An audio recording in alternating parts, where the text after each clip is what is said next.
एक पुलिसकर्मी को सिर्फ अपनी ड्यूटी करने की ऐसी खौफनाक सजा मिली कि इसे सुनने वाले तमाम पुलिसकर्मी भी अब खौफ करने पर मजबूर हो जाएंगे। मामला छत्तीसगढ़ के सूरजपुर का है, जहां पर प्रधान आरक्षक तालिब शेख को अपनी पुलिस की ड्यूटी करना, अपना कर्तव्य निभाना बहुत भारी पड़ गया। पुलिसकर्मी तालिब शेख ने थाने में आए एक मामले में हाथ डाला तो घर आकर अपनी पत्नी और बच्ची के तलवार से किए गए टुकड़े पाए। जी सही सुना आपने। दरअसल सूरजपुर के कुख्यात बदमाश और जिला बदर कबाड़ व्यवसायी कुलदीप साहू का एक केस के सिलसिले में पुलिस कर्मियों से विवाद हुआ था।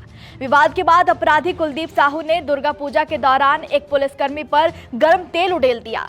जब पुलिस दल को मामले की जांच करने और साहू को गिरफ्तार करने के लिए भेजा गया, तब साहू ने प्रधान आरक्षक शेख तालिब और पुलिस दल पर 4 पहिया वाहन चढ़ाकर उन्हें मारने की कोशिश की।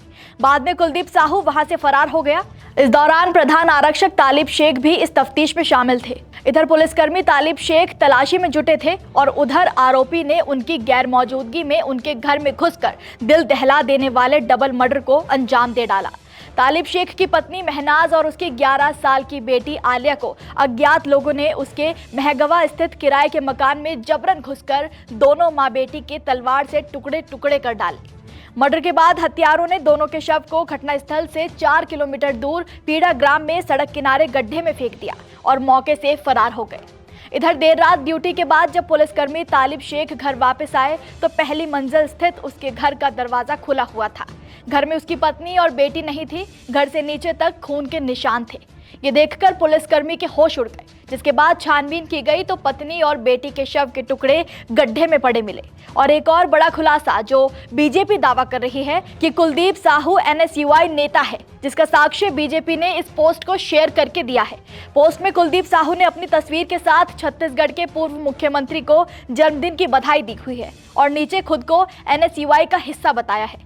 हालांकि कांग्रेस ने बीजेपी के इस दावे को सिरे से खारिज कर दिया है, लेकिन साक्ष्य आप सबके सामने है। फिलहाल घटना के बाद शव ले जाने वाली कार को पुलिस ने जब्त कर लिया है।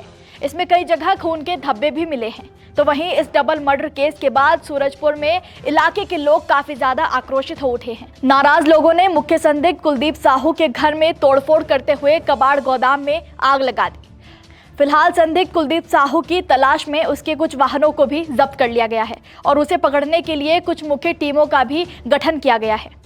सोचिए जरा कि किन बुलंदियों पर आखिर इन अपराधियों के हौसले पहुंच चुके हैं, जहां इन्होंने बिना पुलिस के, बिना कानून के, बिना किसी सजा का डर किए 2 मासूम जिंदगियां छीन ली।